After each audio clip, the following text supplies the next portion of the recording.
Hey guys, my name's Cole, and I'm reviewing the beta for Battlefield V. Battlefield V is the 5th installment of the Battlefield franchise. 100%, without a doubt. After a couple of modern iterations, a failed cops and robbers version, and a step back into World War I with Battlefield 1, which is the first game of the franchise, obviously, we've finally come full circle to World War II, where the series originally had its roots. Comparing Battlefield 5 to 1942, the difference is night and day. We can clearly see over a decade of technological improvements and changes to the gameplay have made this game drastically different from its 2002 counterpart. Let's start with the graphics. The graphics are friggin' amazing. You get a bunch of high contrast colors popping out at you and making the game feel really cinematic. Sun rays coming in through windows and cracks of buildings. You got an aurora borealis that looks pretty. You got snow glistening, roads covered in dust and debris, explosions that send bits of rock flying at you. It makes it for an immersive experience. This game is great fun to play, and in conclusion, oh shit, I gotta talk about the rest of the game. In all honesty, I don't think the devs changed too much about this game since Battlefield 1 came out. It's more focused on squad play and combat with an emphasis on realism. What I think they're going for is a game that's more realistic, so you would have to think more realistically about what you do and how you approach things. EA and DICE,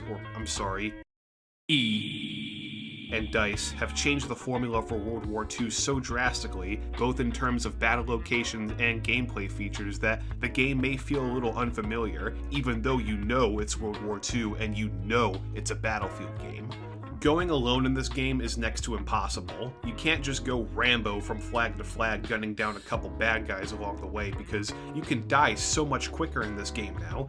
The time to kill in this game may have been shaved down by half a second, but it makes a huge impact. In any given moment, your life can end just like that.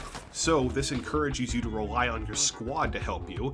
The only redeeming thing about this is if you do manage to get one of those Rambo moments, that makes it all the more satisfying. Ich habe ein Geschenk für Sie. There are two maps in the beta, Narvik in Norway and Rotterdam in the Netherlands. When I play Rotterdam, I think of Sign Crossing from Battlefield 3. It's a mess. All the close quarter action happens at flags, and the middle of the map has too much open space for snipers or really any class with good aim. The narrow areas near objectives make driving stuff like tanks and transports even more dangerous. And then there's Narvik, which in my opinion feels more like a Battlefield map. It's larger, more wide open, and now there's planes thrown into the mix. All the important objectives are closer together, unlike Rotterdam. There's more flanking opportunities, and there's ample cover in between objective lanes. Again, this may be a bit of a problem for tanks, but there's a lot of area to cover around the objectives, and this allows you to flank or get better lines of sight. Now, let me take a break to address something real quick.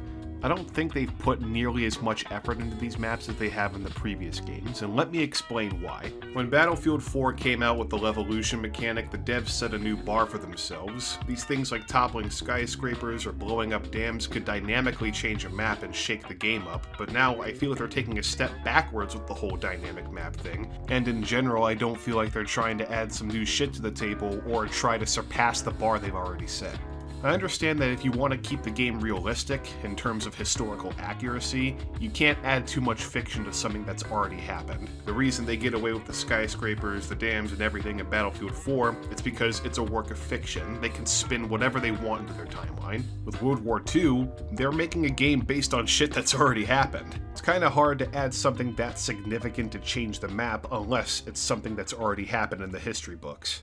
Well, now that rant's over, let's go back to the beta. Let's talk about the classes. We got the same four as last time. The Assault class is responsible for blowing shit up, the Medic class never fucking revives anyone, the Support class hands out ammo to everyone, and the Recon class actually has a purpose now, to do recon. Yeah, I forgot to mention, they changed how the spotting mechanics work in this game. No longer can you spam the Q button and go, hey everyone, there's this douchebag with a big orange marker over him heading into the building. That's the Recon's job now. He gets a pair of binoculars that can do it for him. This is a huge game changer, and it breathes new life into the Recon class because it gives players something to do other than sniping. The devs also changed how vehicles work a bit. Instead of having regenerating ammo, all vehicles have a set amount of ammo that you need to refill at resupply points. I actually like this change because, say the enemy team has a tank locking down an objective, it's gonna have to leave sooner or later to get more ammo, so this will give your team some breathing room and allow you to either strike back at the tank or continue capturing objectives without having to worry about it. Because you really do have to worry about vehicles in this game. They buffed all of them quite a bit, and it makes them considerable fear factors, especially when put in the right hands. The tanks on both the British and German sides have their strengths and weaknesses, but all play pretty good. I prefer the Tiger because, I mean, come on, it's the Panzer! The Spitfire planes on the British side are great when it comes to strafing with machine guns, and the Stuka is the dive bomber that everyone hates, because it's pretty much the best plane in the game. Its bombs are so devastating you can easily get multi-kills in heavily crowded objectives. Back in World War II, when you heard the siren of that dive bomber, you'd fear for your life. In this game, I kinda get scared when I hear that because I know it's probably gonna fuck me up.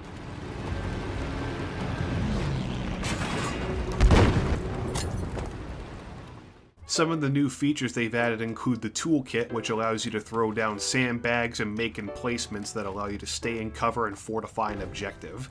It's a neat trick, but there's one catch. Once you build something, that means the enemy can use it too, and it just becomes annoying because you end up having to circumvent your own obstacles. Another handy feature they've added is the squad revive feature. Up until now, the medic's been the only person capable of reviving teammates, and that's still true, but there's a catch. If one of your squad mates goes down, you can revive them regardless of what class you're playing.